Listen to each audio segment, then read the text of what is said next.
ملک کے اندر جو secular lobby ہے، میں ان سے یہ سوال کرنا چاہتا ہوں کہ جب سلمان تاثیر نے سیشنز کورٹ کے فیصلے کی توہین کی، عدالت کے فیصلے کی توہین کی، تو سیکولر لابی نے کوئی بیان دیا اس کے خلاف؟ جب اس نے توہین رسالت کے قانون کو کالا قانون قرار دیا تو کوئی سیکولر لابی کا، کوئی ہیومن رائٹس کا کوئی ہے یہاں پر جس نے اس کے خلاف بیان دیا؟ جب ہم نے مسلسل یہ مطالبہ کیا کہ ان کو ان کے منصب سے ہٹایا جائے، یہ توہین عدالت کے بھی مرتکب ہوئے ہیں، توہین رسالت کے بھی مرتکب ہوئے ہیں، قانون کو بھی کالا قانون کہتے ہیں، جو حلف انہوں نے لیا ہے جس قانون پر اسی کو غلط کہہ رہے ہیں۔ صرف یہ دینی اور مذہبی جماعتیں تھیں جنہوں نے یہ کام کیا۔ اس لیے اس ملک کی سیکولر لابی یہ بات بتائے کہ اس وقت وہ جو مہم چلا رہے ہیں اور ان کے قاتل کے حوالے سے جو ہمارے نزدیک غازی ہے، یہ اپنی مہم چلا رہے ہیں، میں یہ سمجھتا ہوں کہ ہم پورے پاکستان کے 18 کروڑ لوگوں کی طرف سے سیکولر لابی کے اس چیلنج کو قبول کرتے ہیں۔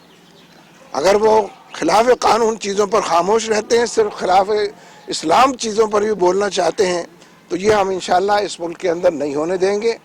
جب تک 18 کروڑ لوگوں کی گردنوں پر سر قائم ہے اور جب تک ہمارا رشتہ نبی اکرم صلی اللہ علیہ وسلم سے موجود ہے، ممکن نہیں ہے کہ یہ پوپ کے بیان پر کسی نے بیان دیا سوائے ہمارے؟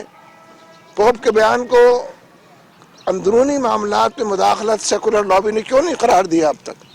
کیوں نہیں کہا کہ وہ آسیہ کی رہائی کے لیے پہلے کوشش کریں، بعد میں بات کریں ہم سے؟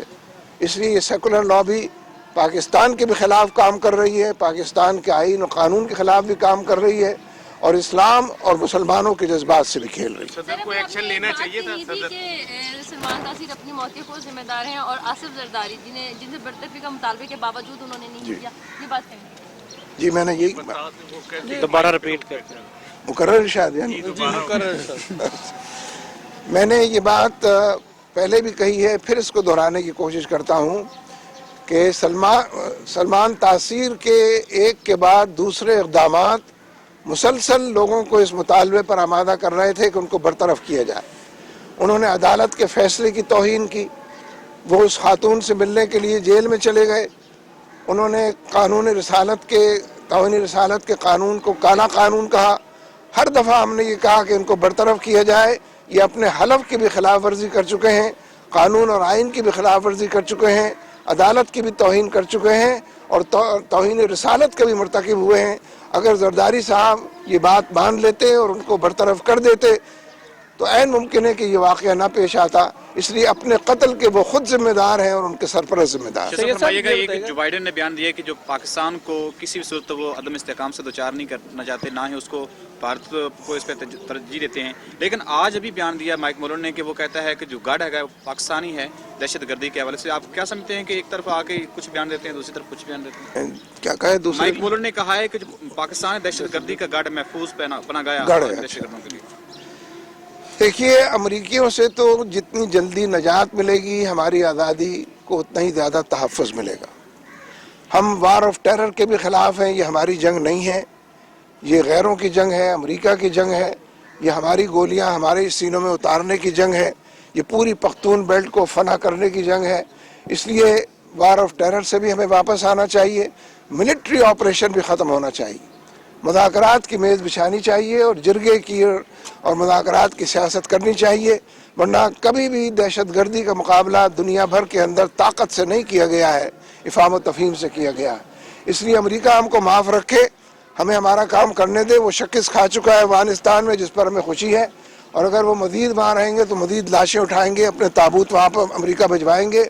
اور ہم یہ سمجھتے ہیں کہ پوری دنیا کی 70% فوج اس وقت افغانستان میں ہے، 70% فوج، اور وہ نہتے لوگوں کے ہاتھوں اگر شکست سے دوچار ہوئی ہے تو امریکہ کو دیوار پر لکھی تحریر پڑھنی چاہیے اور ہمارے حکمرانوں کو بزدلی کا مظاہرہ کرنے کے بجائے عوام کے طریقے سے جرأت کا مظاہرہ کرنا چاہیے۔ سید صاحب، نواز شریف نے 10 نکاتی کا ایجنڈا دیا، آپ اس کو کس طرح سے دیکھتے ہیں کہ کیا یہ واقعی عوام سے خلوص اور محبت کا جذبہ رکھتے ہیں کہ کوئی حکومت کو تحفظ دینے کا کوئی؟ نواز شریف اور خلوص و محبت، آپ الفاظ کا انتخاب تو ٹھیک کیا کریں نا۔ جی سر، میں تو اس طرح ہی کر سکتا ہوں سر۔ دیکھیے، اگر نواز شریف صاحب کرپشن ختم کرنا چاہتے ہیں جو ان کی 10 نکات میں سب سے زیادہ یہی ہے. ایسے منسٹرز کو ہٹایا جائے, ایسے بیوروکریسی کو ہٹایا جائے, تو پھر انہیں کھوسا کے تقرر پر تو کچھ کہنا چاہیے تھا نا. اس کا تو انہوں نے بڑا ویلکم کیا ہے. تو ایک طرف کرپشن, اور کھوسا کو 2 مرتبہ اسی حوالے سے بٹایا جا چکا ہے وزیر اعظم کی طرف سے. وزیر اعظم نے ان کی کرپشن کے حوالے سے ان کو ہٹایا تھا. تو اگر نواز شریف صاحب کو یہ بولنے کا وقت تو یہ تھا جب وہ کہتے کہ کھوسا کا تقرر ہم نہیں مانتے گورنر کی حیثیت, اس لیے کہ وہ کرپٹ آدمی ہے. لیکن ویسے نواز شریف صاحب یہ بتائیں کہ 3 سال آپ نے کرپٹ لوگوں کو مضبوط کیا ہے, مستحکم کیا ہے, ان کی اقلیت کے باوجود ان کو حکمران تسلیم کیا ہے. کون سی کرپشن کے خلاف آپ بات کر رہے ہیں؟ ملک میں جتنی کرپشن 3 سال میں بڑھی ہے, نواز شریف اس میں برابر کے شریک ہیں. عین ممکن ہے کہ زرداری یہ کہے کہ نہیں زیادہ شریک ہیں, تو وہ اگر کہے گا تو ہم اس کی بات مان لیں گے. لیکن نواز شریف صاحب کو کرپشن کے خلاف بولنے کا اگر حق حاصل تھا تو وہ سلب ہو گیا ہے جب وہ کھوسا کے خلاف نہیں بولے. شمالی وزیرستان کا بتائے گا کہ بالکل وزیرستان کا آپریشن جو ہے وہ مکمل گھیرے میں لے لیا گیا ہے, عوام جو ہے وہاں پر بڑے پریشان ہیں. اس حوالے سے آپ کیا دیکھیے, جو کچھ ہو رہا ہے میں تو سب کچھ جانتا ہوں. ہم نے ابھی قبائلی جرگہ کیا تھا پشاور میں, میں اس میں گھنٹوں شریک رہا ہوں. میں تو پوری بات نہیں کہنا چاہتا, لیکن پھر بھی یہ بات کہنا چاہتا ہوں کہ جس وقت سے شمالی وزیرستان میں ایکشن کا فیصلہ ہم نے کر لیا ہے, یہ اعلان آرمی کے چیف کی طرف سے آیا تھا اور پھر وزیر اعظم کی طرف سے بھی آیا تھا, اس وقت سے شمالی وزیرستان میں ڈرون حملوں کی تعداد بڑھ گئی ہے. ایک دن کے اندر 3 حملے بھی ہوتے ہیں. پھر شمالی اور جنوبی وزیرستان سے جو لوگ جن کے گھر مسمار ہو گئے ہیں, جن کے بچے مر گئے ہیں, ہجرت کر کے پشاور آتے ہیں, تو 24 گھنٹوں میں یا 48 گھنٹوں میں وہاں کی پولیس اور ان کی انتظامیہ واپس ان کو وزیرستان بھیج دیتی مرنے کے لیے. یعنی پیش نظر یہی ہے کہ شمالی اور جنوبی وزیرستان میں لوگوں کو قتل کر دیا جائے, ان سب کو ختم کر دیا جائے, یہ زندگی کا کوئی ساز پشاور میں بھی نہ لے سکے. تو جو سلوک اس وقت پشاور کی انتظامیہ اور صوبہ پختونخوا کی حکومت پختونوں کے ساتھ کر رہی ہے, پختونوں کا اتنے بڑے پیمانے پر قتل عام کبھی نہیں ہوا جتنا ANP کی حکومت میں ہوا.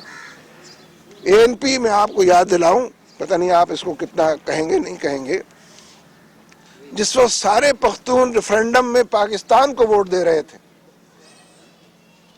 ANP کے لوگ اور ان کی لیڈرشپ جو تھی گاندھی کے ساتھ بیٹھی ہوئی تھی اور اس کی گود میں بیٹھی ہوئی تھی. جس وقت سارے پختون روس سے لڑ رہے تھے اور افغانستان کے اندر جہاد کر رہے تھے, اس وقت ANP کی ساری لیڈرشپ روس کا ساتھ دے رہی تھی اور سوشلزم کے نعرے لگا رہی تھی. اب جب کہ سارے پختون ہجرت پر مجبور کر دیے گئے ہیں, قتل کیے جا رہے ہیں, بے گھر کیے جا رہے ہیں, اس وقت ANP کی حکومت امریکہ کا ساتھ دے رہی ہے.